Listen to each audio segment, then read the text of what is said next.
All right, welcome back, everybody. Thanks for tuning in today to this episode. Today, I got a guest. He's gonna give us some jewels and some gems on what he's got going on, his viewpoints on some topics that we're gonna talk about today. I'm gonna let the gentleman introduce himself. How everybody doing? My name is Kevin Sample. I'm from east side of Chicago. Right now, I'm currently employed with Chicago Transit Authority. I'm just here to have a great conversation and talk about some certain topics that from my point of view. My boy, how you feeling today? I'm fine. All right, that's good, man. I'm glad you got a good day today. Glad you made it. Oh yeah. You know, because traffic can be hectic coming from the city. It wasn't that bad today. Oh, It wasn't that bad. Probably a lot of people out of town. Yeah, perfect. Yeah. All right, my man. So, before we dive deep into what we're going to discuss today, a couple topics that we got written up. One thing I want to do is tell you how the show go. So, pretty much we're going to run through a series of topics, could range anywhere between 5 to 10, depending on the comfortability, depending on our time as well. Right. All right, and then with that, we're going to have a trivia game. It is surprise, but it's going to be based off of topics that we're going through. Right. It's not going to be like a review or quiz or anything like that. It's just going to be pretty much your opinion on these particular things. And then based off of your answers, of course, we would love to have an explanation on why you chose that particular answer. But if you don't have one, it's okay. And plus, also, if there's topics that are too sensitive that we touch on today, just feel free to say. Ain't nothing off limits with me. All right. So, let's start off with, style. Okay, style. What kind of dress are you, man? Like, are you a casual guy?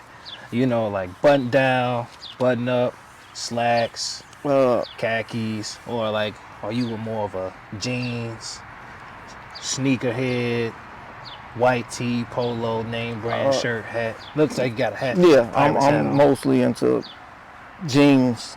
I'm trying to transformation over to the slacks, and I'm getting a little older, so I can't be out here looking like I'm 25 and I ain't nowhere there. So yeah, I'm with right now it's jeans, white tee, hat, so normal. Man, that's normal stuff. How do you feel about some of those brands are out now, like Off-White? I know there was like one of Virgil brands, Chicago-based designer, Donda, Kanye, another guy who claims from Chicago. Balenciaga, stuff like that. How you feel about those kind of things? I feel a lot of those is they not for us. I feel like a lot of that is not for us. We waste a lot of unnecessary money on trying to impress other people who don't have money. Right. So with me, it's normal. I can go to Marshall's and go find me an outfit. Anywhere that's give me some nice pair of pants and shirt and figure out how to match that up and look good. You ain't got to spend $2,000-$3,000 to be somebody you not. I feel like that's some important information that a lot of people need to hear. Yeah. Because they feel like, to be seen as a person that's successful, they gotta have, the latest brands. Yeah. They gotta spend all of the thousands of dollars on shirts, pants, shoes, to portray an image as if, hey, look, I have money, when the best image to show that you have money is to show that you have some type of assets. Exactly. But then again, how many people are showing assets, right? So that's more of a mature point of view that you have in regards to, like your view on materialistic things. Yeah, because a lot of people that we know who got money don't dress like they got money. Sure. That is true. A lot of people, your bosses, got money, but I guarantee you he don't look like he got it. Yeah. You be outside in some Wrangler jeans and a dad hat, and you think he's just out there broke. He got money. Because I feel like, it's us. Tagging on to that, piggybacking off of what you said, I feel like, when you go and you spend that kind of money on clothes, yes, you might have it. Yes, you might have tons more of it in the bank. But wouldn't you want more? Because the thing to being rich and staying rich is also continuously having money coming in. Not just $200,000 a year. Exactly. Having $200,000 one year, $300,000 the next, $400,000. So steadily increasing that amount of money over time. And what people look at is, the more money they make, and these are more so, like you said, like the older you up, the wiser you are. The younger ones, they look at the more money you get, the more money you can spend. Yeah. Right? So what they do is they get that first lump sum of money, and gotta love that. But they get that first lump sum of money, and they go buy everything that they never had or they couldn't get. Yeah. And it's definitely something that's hard to kick out of. You know, especially when you come from poverty-stricken environments and you not having anything, barely food or bed to lay on. You know, like a lot of people, we're probably familiar with sleeping on pallets. Right. You know, out of sheets, towels, stuff like that, making pillows out of your clothes. So when you get money, you start to just splurge endlessly, and that's more of an emotional driven impulse buy. You know, it's not thought. It's not thought through. It's irrational. You know, so what you go and you look at, hey, I got $1 million. First thing you buy is that car you always want. Right. But you don't look at the fact that it's outdated now anyway. It definitely will. Once you leave that lot, it's outdated. That's it. Right. And then the value goes. And then a lot of people, they assume, let's say I do music. I just made $25,000 off a show. I go spend this money, I'm gonna go get it right back, not knowing that tomorrow they might not want you. So it's, and you know, their mindset is, I'm gonna spend it, I'm gonna get it right back. When instead of just, you know, I'm gonna invest it, put it here, put it there, they just ready to go. And you know, I feel like a lot of people don't hear that enough because it becomes generational. You know, it gets passed down, that mindset of, hey, well, I ain't got it. And then when you finally get, you know, a abundance of money, you're like, all right, I'm gonna go get this. Exactly. You know, and then you don't know how many eyes is looking at that. Right. Like, hey, that's how you do it? Because they don't know. They sitting there looking at you. They're like, oh, well, that's how you do it then. Once I get this money, I'm gonna go do this. Right. And then they think, oh, later on is when I'm supposed to get wiser with my money. No, you want to be wiser up front with your money. That way, you know, you can do the things you want to do later on. So they had a narrative flipped. You know, they take the money, they buy all they want in the beginning, and then they start investing, doing wise things with their money later, when you should be doing wise things with your money first, so you can splurge later. And it won't even impact you to that particular point where you even care about spending. Because you already got yourself set up to really make it right. And you can stop working. You know what I'm saying? You don't have to, all right, I spent $2 million on my money right now, I'm down to the last $1 million, I got to work to build it back up. No, if you build it up first, then you splurge later, you look at your bank account, you like, damn, that ain't do nothing. $2 million ain't do nothing. I still got 40, 50 left. Right. You know, unless you just somehow looked up on $100 million.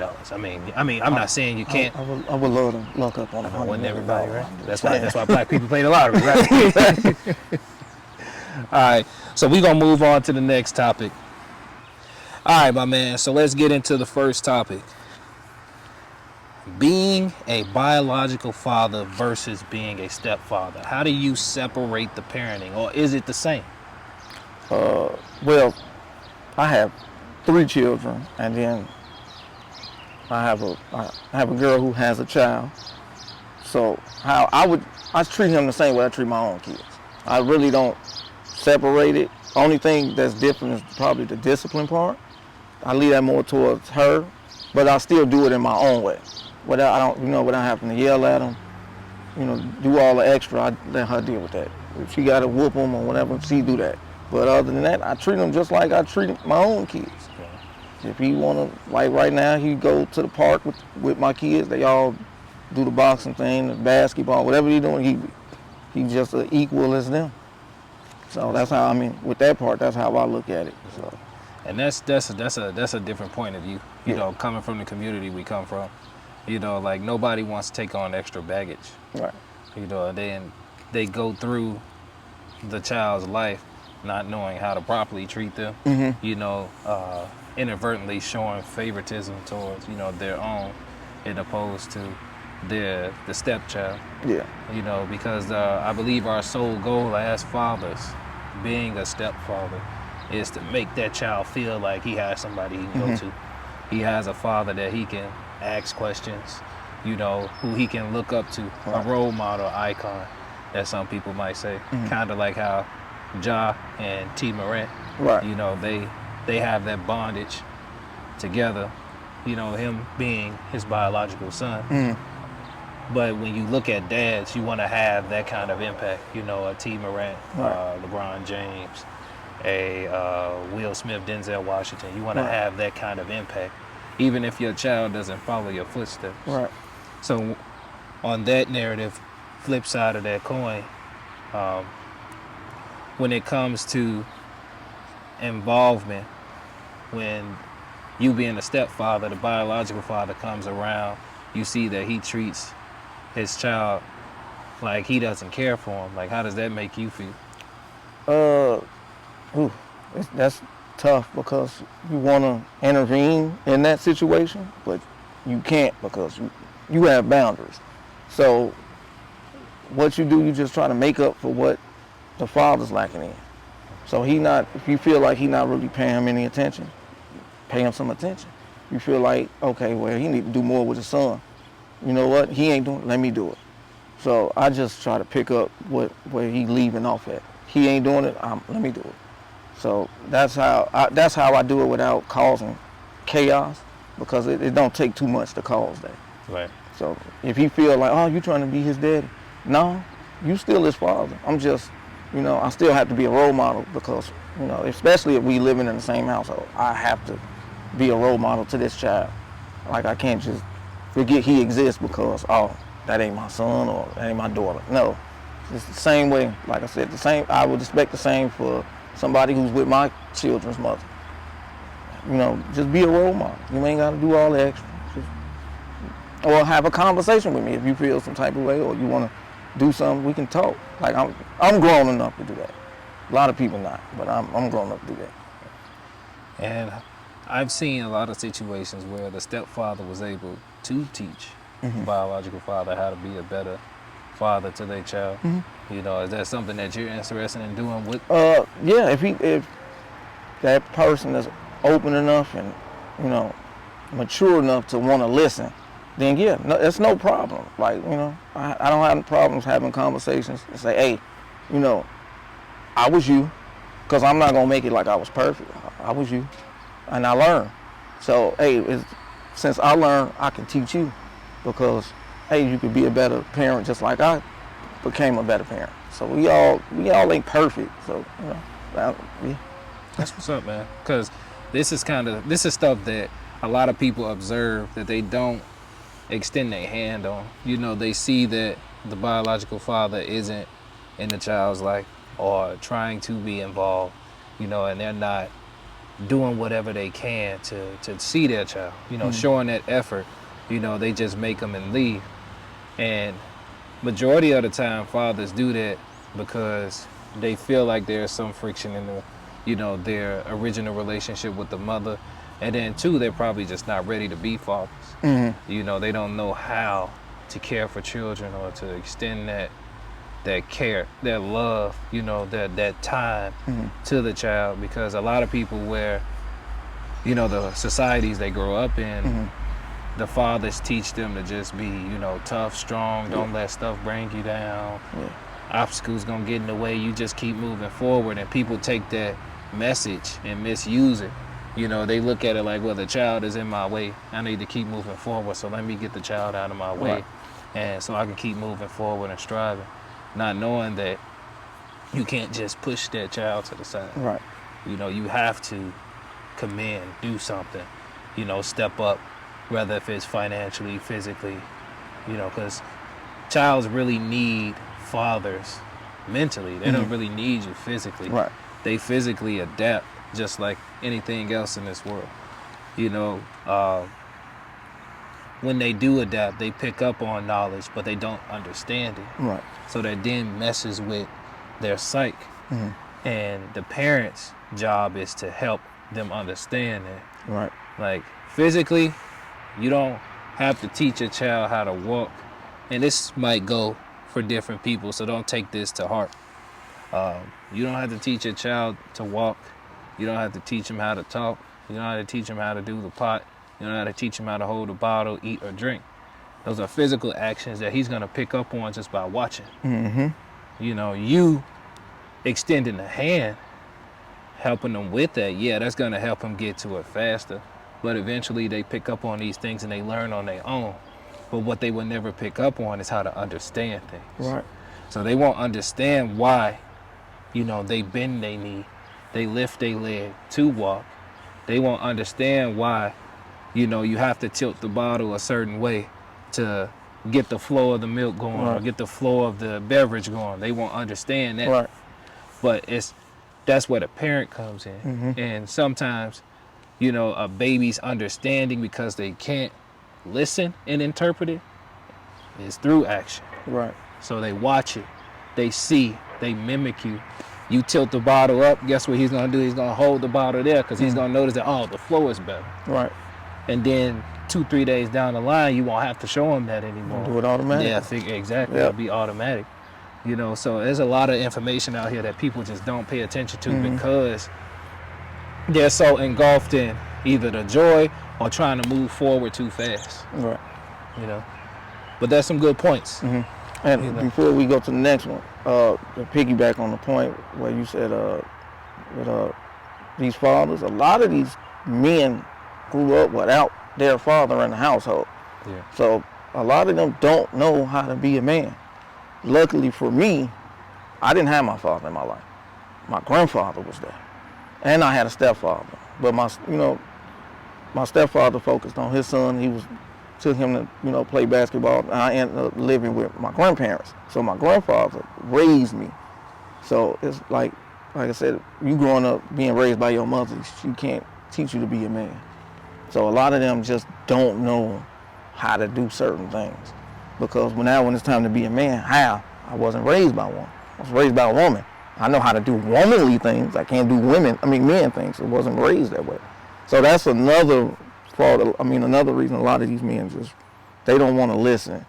So like if I come to somebody and say, hey, this is how you do it, they'll automatically blow me off because he think I'm against him. No, I want you to succeed, especially with your child.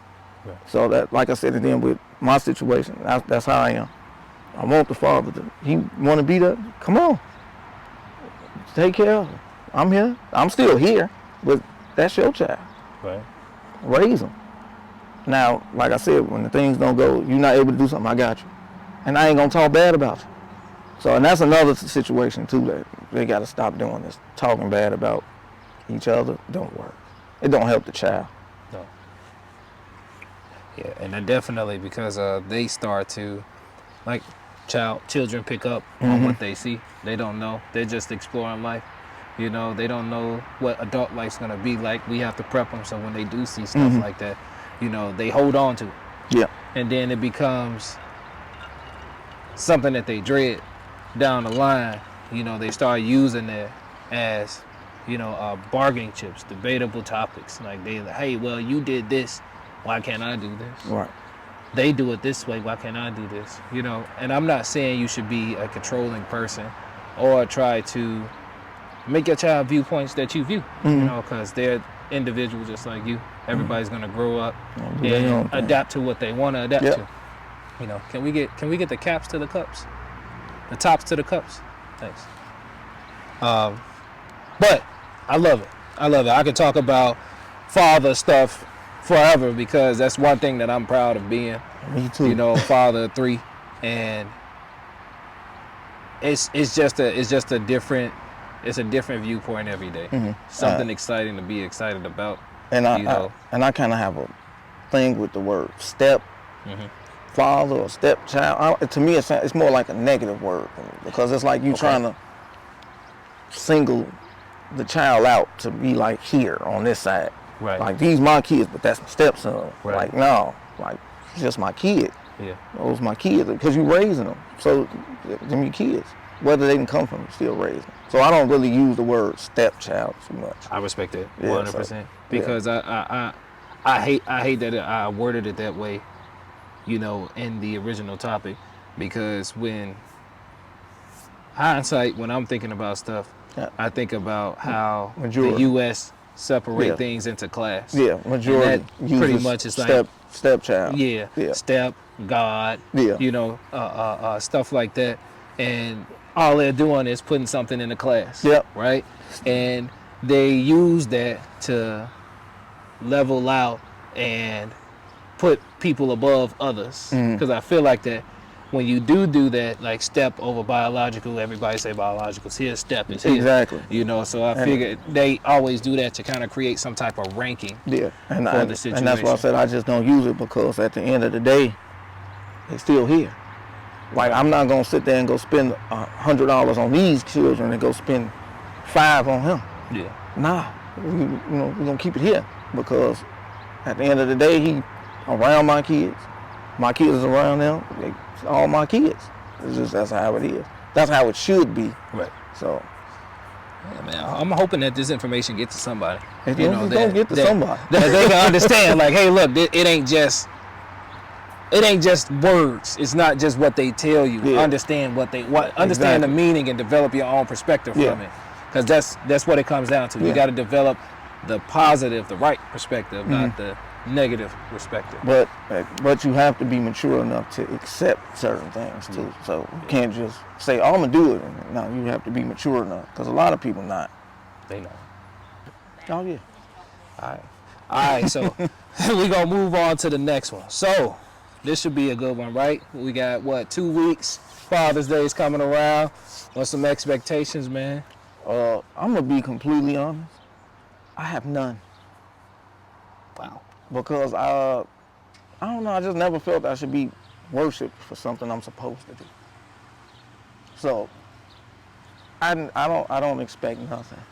Whatever happens, if I get something. But other than that, I don't care. It's another day for me. I'm gonna be at work, punching the clock to make sure I gotta pay for these kids. So it's nothing for me. Man, that's deep. But what about you though? Expectations for me, more so would be time to spending, making sure that whole 24 hours is spent with what the meaning of being a father is. Yeah. You know, it's not about, like you said, something celebratory, me getting a gift, me going to hang with the guys, or me going on a vacation. No, Father's Day is to, yes, honor the father, but that doesn't mean on Father's Day you take a break from being a father. Exactly. No, I see Father's Day as 24 hours of being a father. Yeah, every day is Father's Day, if you want to put it like that. They should have a day off, you know. We should, but I still got to punch a clock that day. You know, right. You know, we ain't gonna get into that stuff, you know. But yes, my Father's Day expectations is 24 hours with them boys. We doing something together. You know, whether if it's shooting hoops, going to the arcade, going to see Fast and Furious, because I still haven't seen that yet. I still ain't seen it. You know, and the kids love cars, so doing that. But you know, I'm such a family person that, you know, I don't think, even if I didn't have kids, I'd probably still just be around family doing father type of shit. You know, father type stuff, cooking, advice, talking, you know, doing manly stuff. So going around and fixing cars or putting up TVs, taking TVs down, building stuff. I love creating things. Same, man. Yeah. Definitely, my man. All right, so another controversial topic here. Child support versus co-parenting. So let me break it down for you what I mean by that. So child support. So the man's completely gone out of the relationship. Woman has filed for child support. Man pays child support, doesn't come see child. Right. Doesn't care about child. Co-parenting. No child support. Bills are split. Mother pays for some stuff. Father pays for some stuff. Mother gets kids 3 days, 1 week. Father gets kids 4 days, 1 week, vice versa. Right. What's your take on that? I feel everybody should co-parent. It makes it much easier for the child. Very much easier. But like I said, if a person ain't in their life and they on child support, they deserve it. Because I don't know how you can wake up every day knowing you got a child out here and you just like, I don't care. Like, that's weird to me. So, I don't know. I feel co-parenting is is where it should be at. So like right now, I'm in a better space with my children's mother. So co-parenting has been very, very much easier this year than past years because we both was, I would say, I'm gonna use the word bitter, but it was for two different reasons. But this year has been so much better with co-parenting. So I feel everybody should co-parent. That's what's up. And then like if you look at the, because everybody likes to derive their reason off a number, right? So you look at the financial standpoint, right? If you're on child support and you're not seeing your child, you're choosing the reason for not seeing your child to predominantly be money. Yeah. That's the only thing I can see. That's a lot of them. That's a lot of because a lot of people will say, hey, look, it's the mother, this and that. Well, when you go to court, because this ain't something that just happened out of the blue. You got to go to court. You got to go through all of these motions to get stuff like this, in action. So when you go to court, that's your bargaining. Yeah, that's your bargaining piece, right? Well, at least can I see my child 2 times a week? In court, you can file for visitation rights. Exactly. Or as they like to call it, parenting time. Yes. But you can file for it. So it's no excuse. Because like when I look at that, I see it as, yes, a man's bitter because he has to pay the mother something, and then the child end up suffering for it because the father doesn't want to talk to the mother, doesn't want to engage or do anything to get their child. Right. They would rather have, and if that is the case, then that's when her mother, her father comes in the hand. You should have a relationship with those three. Exactly. The mother, her father. Just in case you're not seeing eye to eye with this one, you can talk to the parents to kind of get things going, because she's gonna always end up taking him over there. She ain't gonna have him 365 days. She might have him 365 days, but not 24 hours a day. Exactly. The child's gonna end up, he or she will end up at the grandparents' house. So, and that's when you can kind of draw that median line. You come to an agreement there, like, hey, look, can you just drop him off at your parents' house, and I'll just pick him up from there. Minimize this conversation in problems that might arise from you with her, because who's to say she might be a bad person? All mothers aren't good mothers, and all fathers aren't good fathers. Exactly. It works both ways. But not to stray too far from the point, I feel like child support and the father not seeing the child because he's on child support is more of a financial decision. More so. Co-parenting, yes, 100%. If the world was perfect, we'll have it both ways. Exactly. We'll have it to where the mother can have it, the father can have it. But we get so wrapped up in emotions as people that we don't even explore all of the options that are present that doesn't involve the government or the courts. Exactly. Like we really just give up and just say, man, I'm going to court because it's something that you think is quick, but it really ain't. It's something that's drawn out because courts don't make a decision on day one. Their decision is based off of, an accumulation of time and evidence. The only how that the decision will be made day one, and still might not be made day one, is if there's a deceased parent or if there's a parent on drugs that's in a facility. And that's what people have to look at, because when you going in and you filing, that don't mean that, it's over. Right. It doesn't mean that it's over. It means that, hey, look, now you have some time to try to build a case for yourself. Exactly. Now, the court's going to award based off of the situation right now. So if the child is with the father, then, of course, the child stays with the father until it's over with. Or if the child's with the mother, the child stays with the mother until a decision is made. That's kind of how it works. But a lot of men don't realize when you're on child support, you have way more rights than you had before you was on child support. Because now that everything is in the court system, you run everything through the court. Okay, cool, I'm on child support. She ain't letting me see my kid. Guess who? You go file a petition to go do that. How you want co-parenting or what they call it? When y'all split the court. Like they don't realize that you have way more power now than you did when you wasn't on child support. You really didn't have nothing because You can go try to see your kid all you want. Once you call the police, it's over with. Yeah. She can't do that now. So she kind of loses leverage and you kind of gain some. But they don't think. And then at the end of the day, you on child support. What you mad about? Because that money gone, bro. You might as well go chuck that up, that little $450, $500 you get a month, just move on and take care of your child. That's it. Hey, do you feel like that? Go find a hustle, make that money back. That's easy, right? There's plenty of ways to make exactly. money. You got a car, go do some DoorDash. Make that money back. That's it. Ain't no shame in that, baby. Make some money. Ain't no shame in that.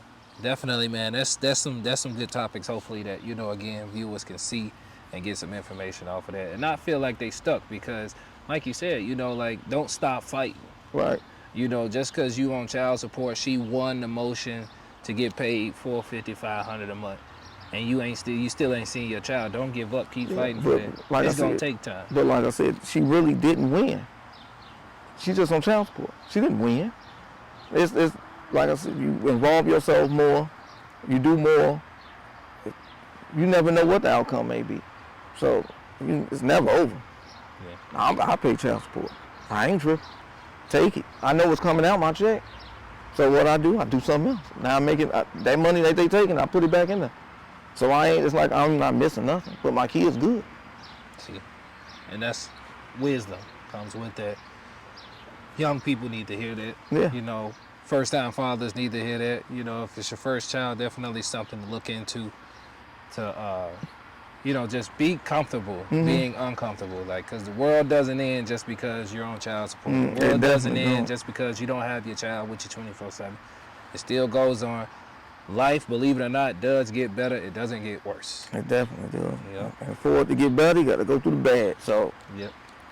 Money's gonna being in this country. You're gonna find out money is gonna rule a lot of stuff that you want to do. Exactly. All right. Next topic we got on the list.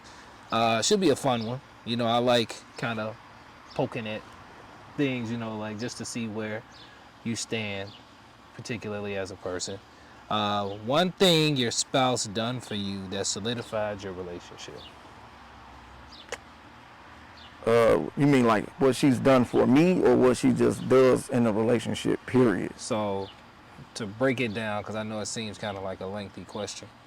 To break it down, like what was that one thing that she done that made you say, hey, look, you know what? This relationship is good.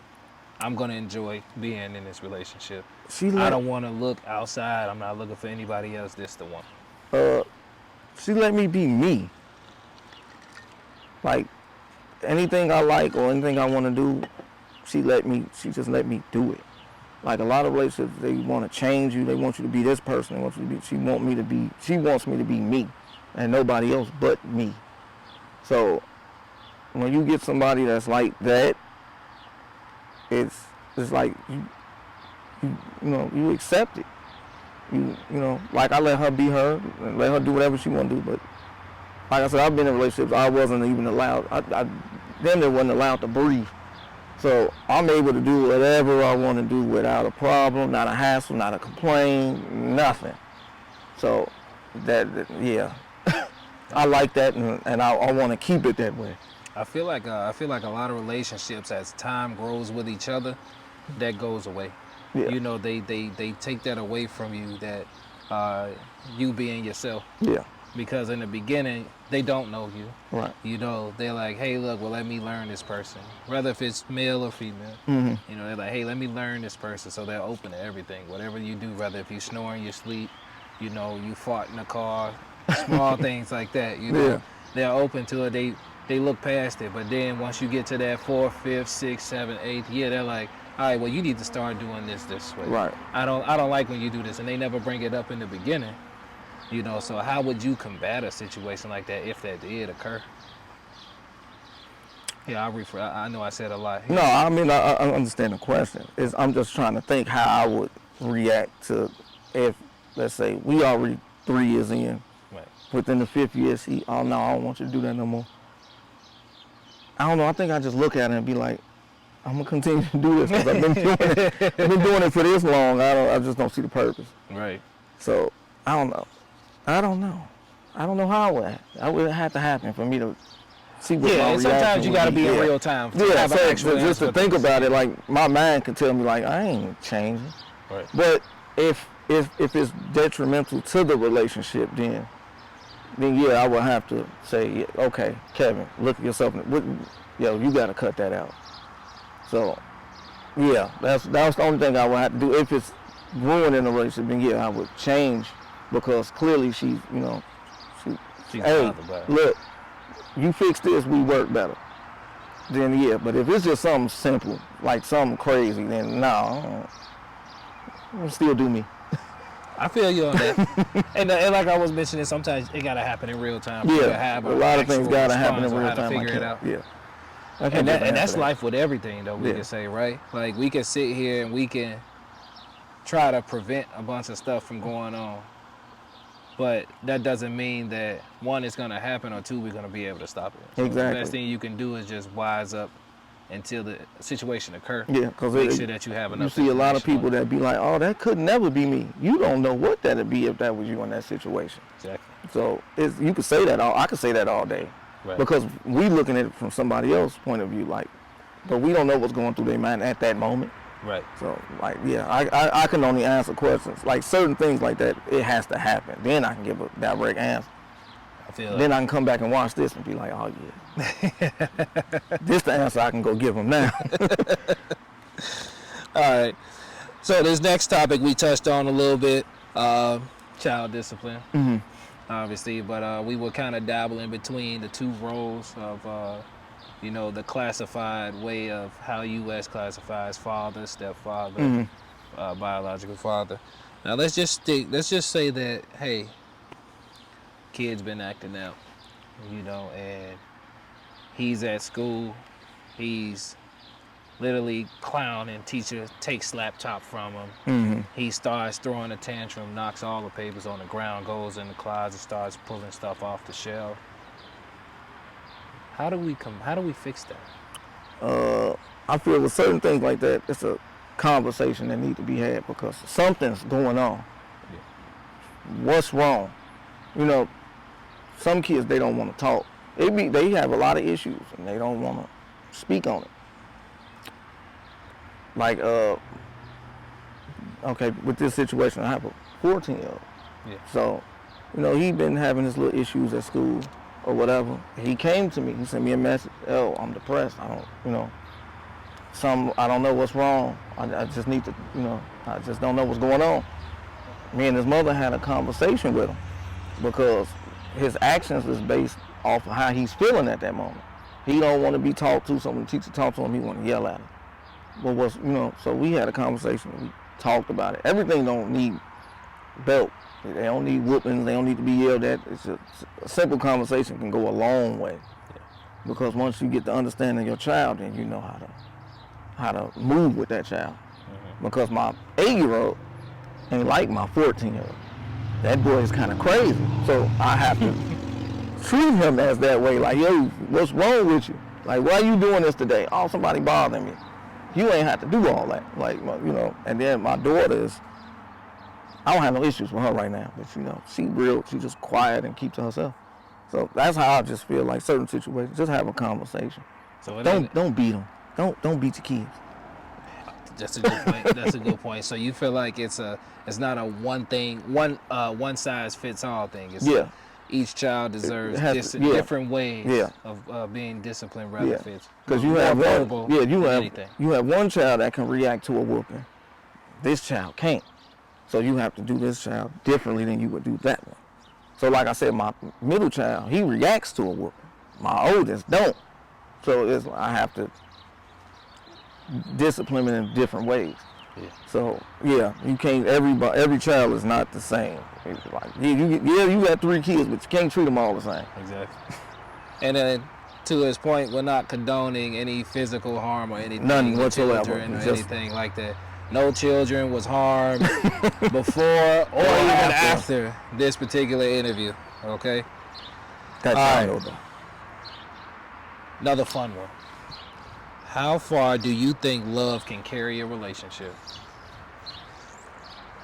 I don't think love really can carry a relationship far at all. I think more respect carries the relationship further, because you can love somebody to death and got Tina, Trina, and such over here. But if I respect this person enough, I respect her to not go that way. It's me and you, and that's it. So I don't love, it's a four-letter word. Like, I love you, but if I respect you with that love, then we can go a long way with that. So you feel like it's a combination of other things tied with that that secures a relationship. Yeah, love just ain't it. Because like I said, you can love somebody, but if you don't respect them, love don't really mean nothing. Yeah. I like that. Because when you look at it, like you mentioned, respect tax on, the more respect you have, the more love you eventually have for a person. And then the more love you have, it's kind of like a domino effect, right? The more loyalty you are to the person, the more you will do for that person. You know, the more caring, and then it eventually just becomes a recycle because you have all of those four characteristics that just pours back into love. So it just ups the level of it. So you definitely, because like I said, I've seen people love people, but dog them in the process. They love them, but treated this girl like nothing. You cheating on her, having babies on her, but then, I love you. No, you can't, because I look at it how. How you love her. Yeah. It don't mean nothing. So like I said, with me, it's more respect me more than love me, because we can go a long way with this respect, because love is gonna be in there regardless. Yeah. But without no respect, you ain't doing nothing. I feel like it's a 50-50 split, right? Between the physical and the emotional. Yeah. Should be a 50-50, because when you look at the actions, like you said, respect can be something that's considered physical action, but then mentally it drives something as well. Yeah. You know, it changes your viewpoint, and it puts that positive affirmation in that person's head. Yeah. Just knowing that, hey, they respect me. Right. So they care for me. Exactly. To not do this, and end result showing love to me. Exactly. In regards to actually doing that. And I hope don't nobody cut that out and make that. You know they're gonna do something crazy. Yeah, we'll probably have to edit that part out. All right, man. So we're getting toward the closing statements of the actual interview here. It's been great. What I do like to do is a trivial game. So it can be quick, can be long, depending on your answers. All right. So topic we're gonna focus on right now is going to be comedy. All right, so I'm gonna give you comedy. Yep. So stand-ups. All right, I'm gonna give you two. You tell me which one and why. All right. So we got, and obviously, if you don't know, you know anything about it, then that's cool too. You just pick whichever one you would know at that point, right? But you wise man, I think you gonna know pretty much all of these. All right. So comedy, we got Dave Chappelle, The Closer, or Eddie Griffin, You Can Tell Him I Said It. Dave Chappelle. Why Chappelle, man? More social topics. Okay. But it's more in a funny way, but it's also true. Okay. So yeah. All right. I'll tell you mine afterward. Okay. Next one's gonna be D.L. Hughley or Cedric the Entertainer in Kings of Comedy. I'm going with Cedric the Entertainer. I don't think D.L. Hughley's funny. Why? I don't know. He never made me laugh. Just like Chris Rock. Is he just too serious? I guess. He just never made me laugh. Him and Chris Rock, I just never was like, oh. You have those comedians that kind of put the act together with the comedy. Yeah. They kind of like drives the punchline. Yeah. And then you have some of those comedians that kind of like, you know, they don't dance, hop around on one leg or anything like that. They just hit you with the straight joke. With me and comedians, it's just, Kevin Hart is funny to me because his actions. Right. So that's more type of comedic person I like. Okay. So understood. I like that. All right. Now, big one to me right here, and I think that this might become a controversial one because people are gonna be like errors, stuff like that, and style of comedy. We got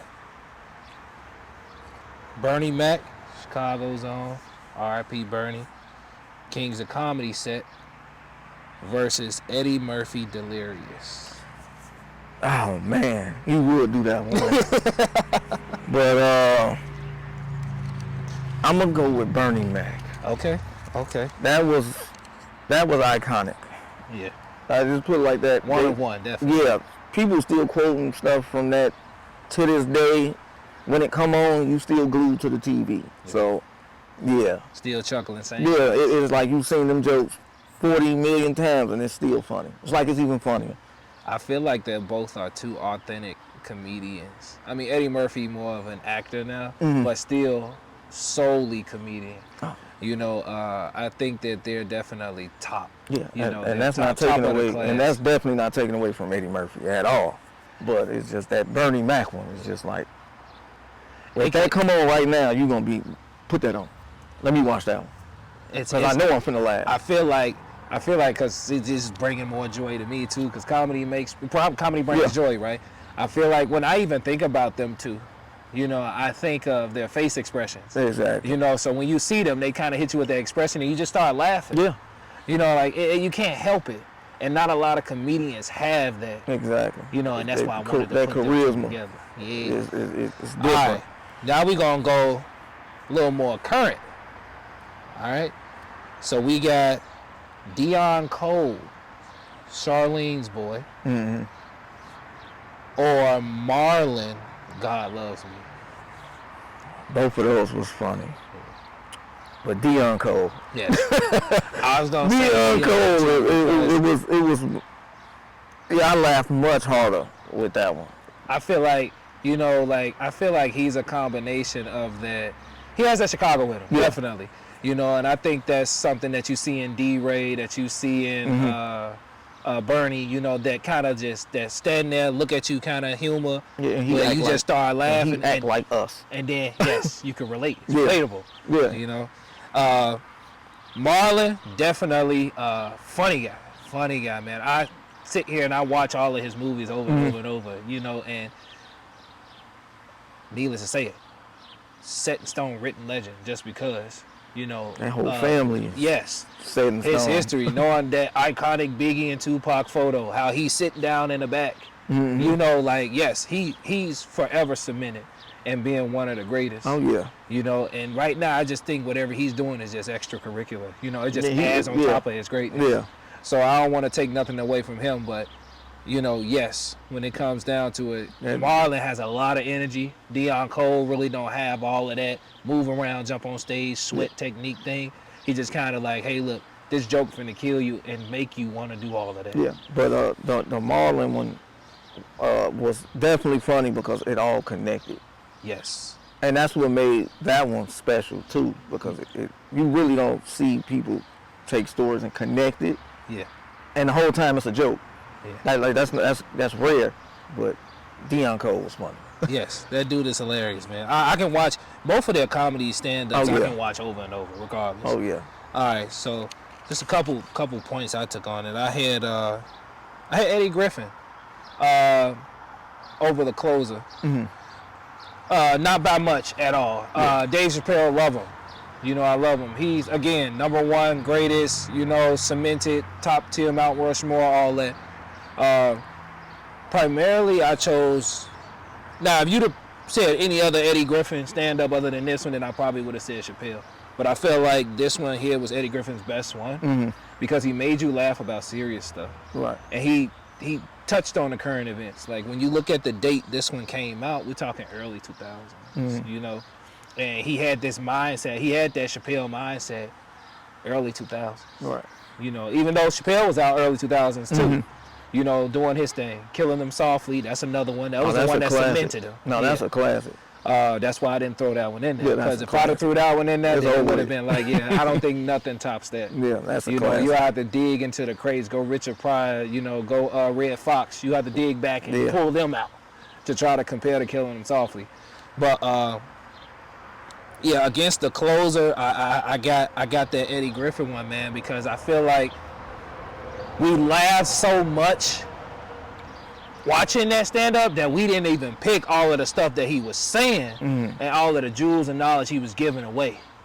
You know, because we could easily pick up Dave Chappelle, the knowledge that he's giving away because of just who he are, what he stand for. When you think of Eddie Griffin, you don't think of him really being that kind of person. Yeah. He's a comedian slash actor. And, you know, he's very, very intelligent, very smart. You know, but we don't look to him for that because of all of the people in his class. Right. You know, if you look at the class that he came through, you're not really seeing Eddie Griffin shine as much or be on TV publicly as much. Yes, he had a TV show, Malcolm and Eddie, but you don't see him being as public as much as Steve Harvey, Cedric the Entertainer, and all the other guys because of what couple things that he said in his stand-up. He just wouldn't sell out. So he took the Cat Williams approach to everything. That's why you don't see him doing many stand-ups now. You see Dave Chappelle almost putting one out every 1 to 2 years. You know, so that's why I would choose that one over Chappelle. I'm with you on the Cedric the Entertainer, but I take no credit away from D.L. Hughley. He is funny. You know, I like that dry humor funny too. Yeah, that's just my opinion. You know, the only dry humor funny I really can't wrap my head around is the one Steve Harvey does. But Steve Harvey, again, it's funny. Is that you gotta find something that, or be into what he's into to find a lot of the things funny. I couldn't choose between Bernie Mac and Eddie Murphy. I honestly just said it's hard. Yeah, that's a hard one because it's both. Because I love both of them so much that I can watch them back to back all day. You know. All right, we're getting pretty close on time, so we're gonna run through the last couple ones we got here. Music. All right, one that kind of got, you know, like overthought. The Dame versus Shaq beef. I want to get your take on who you think was the best. Who makes the best music? I'm not gonna say the best diss track. I'm gonna say the best music. Ooh, that's hard because Shaq can actually rap. But I'm gonna go with Dame. I can respect that. I'm gonna go with Dame, but because Shaq was rapping though. Yeah, like when he was keeping up. If you can keep up with Biggie, you can rap.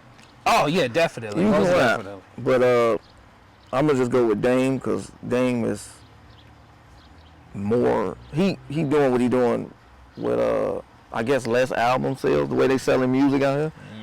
Because Shaq did go platinum, but it was like, how much of that was from music fans, the features, and not music, and the sports fans. Yes, like, yes, okay. Dame music is moving because they into Dame and his music. Yeah, Dame is in Portland. Yeah, ain't too many people over there like, oh man, I rock with Dame.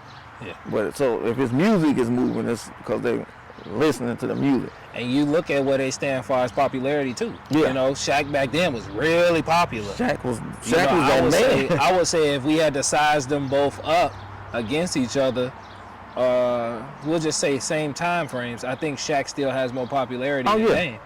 You know, and I think that definitely drives sales. Yeah. You know, that drives people to actually view and want to check out your music. Because you got to remember at that time, Shaq was in movies. Yep. He was doing a lot. So when he dropped, and then you dropping music with not artists we don't know. You doing music with Biggie. Like, that's a big artist. Yeah.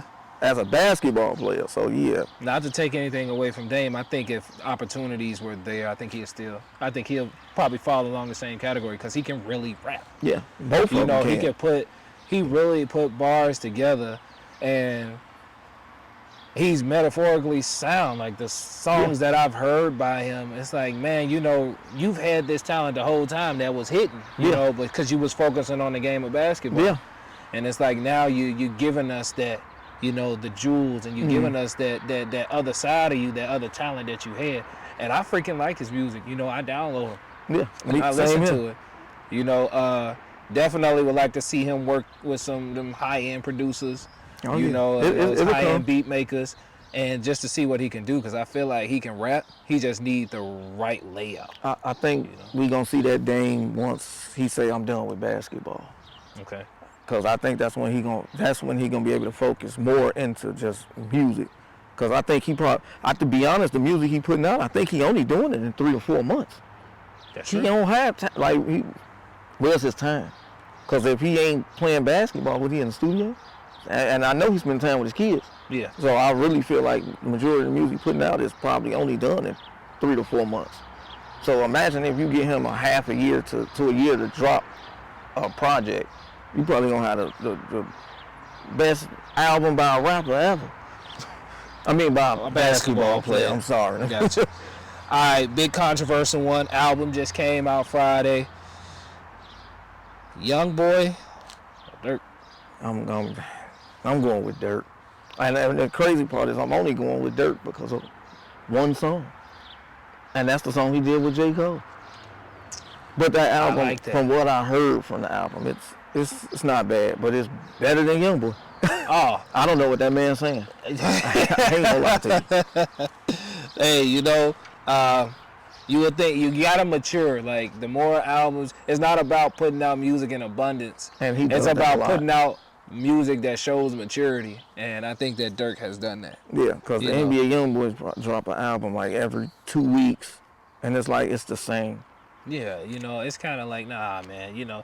I heard that the last album. Give me something. I mean, I'm not gonna say he got songs that's just completely garbage. I got a few songs I like by him, but I don't know what you're talking about. That's a no for me. Yeah. All right, this is a little curveball in there, man. LL Cool J or Will Smith? Come on, LL. That was a no-brainer, huh? Yeah, that's.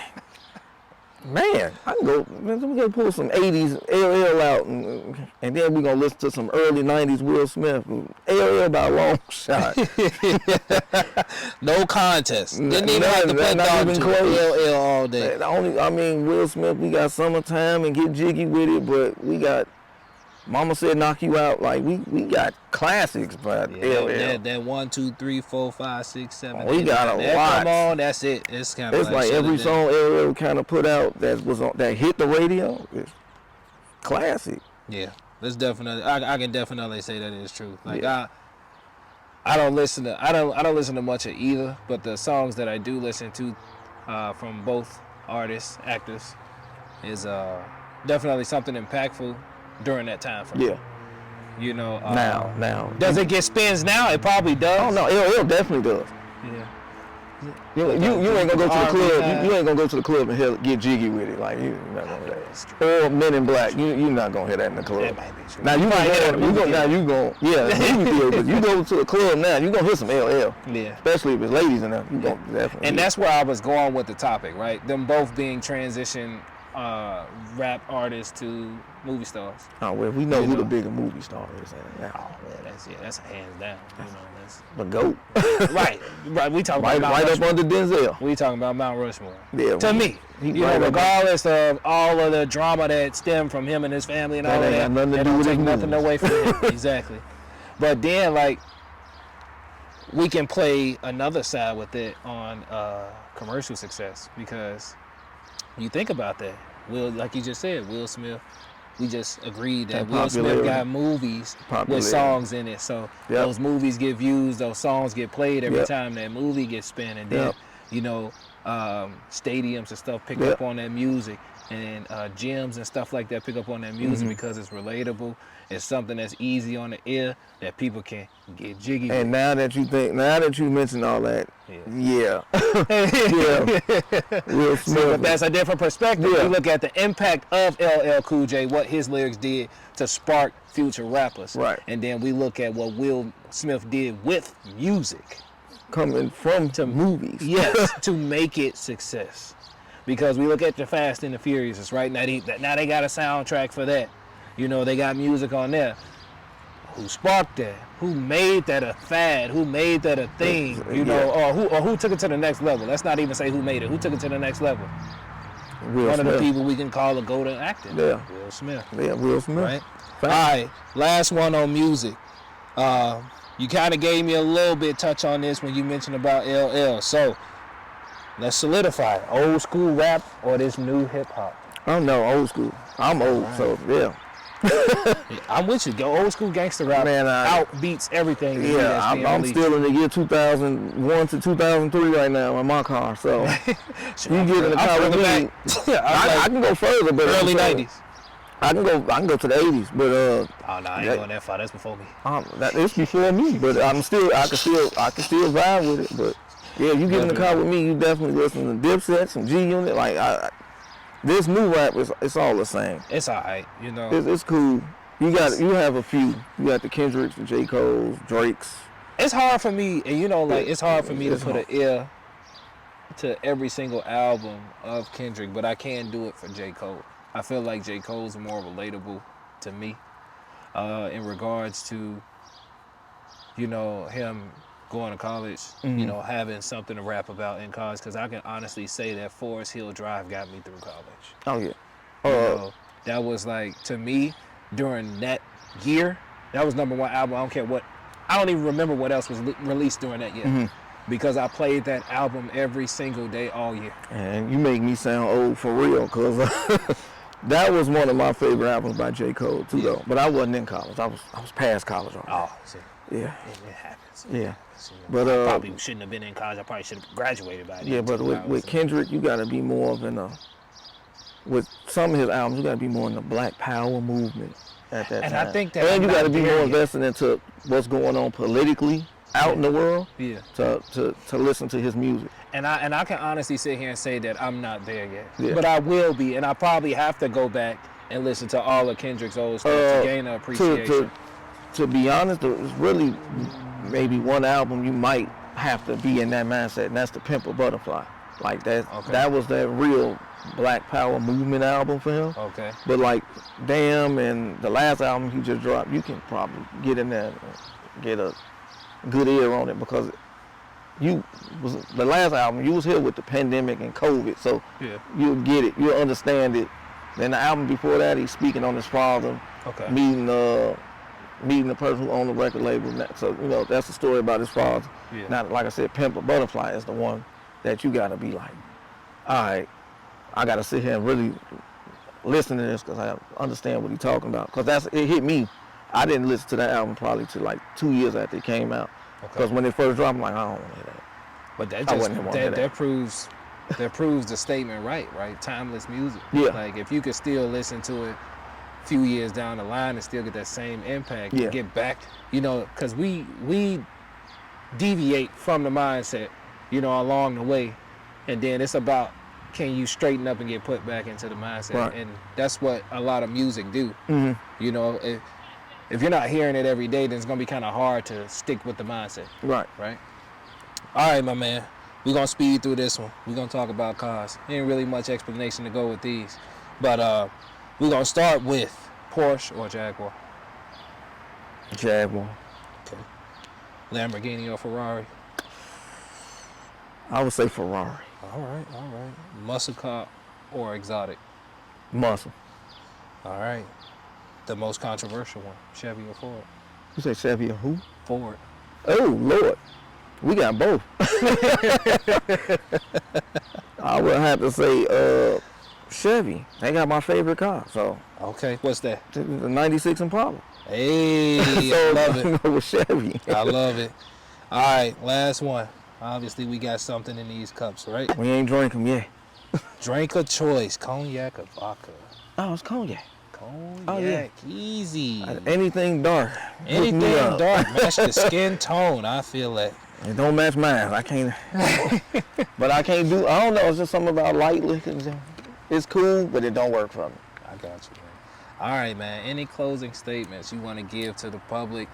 Anything you want to share? Let's get your social media out there. You can follow me on Instagram at K_swindle_FBK. I know that's a lot. Or you can follow me on Facebook under Kevin Sample. All right. But other than that, men, be responsible out here. Take care of these kids. And if you don't want them, you know what to do. Not that other part. Respect, bro. All right, man. Closes out the interview for the day, my man. I appreciate y'all watching. If you want to hear more from Kevin, feel free to hit him up on his social media. If you want to see him come back on some different topics, just comment below. Hit me up on my social media. Any of the handles that'll be listed below, his social media also be listed below. But I thank y'all for tuning in. Have a good one.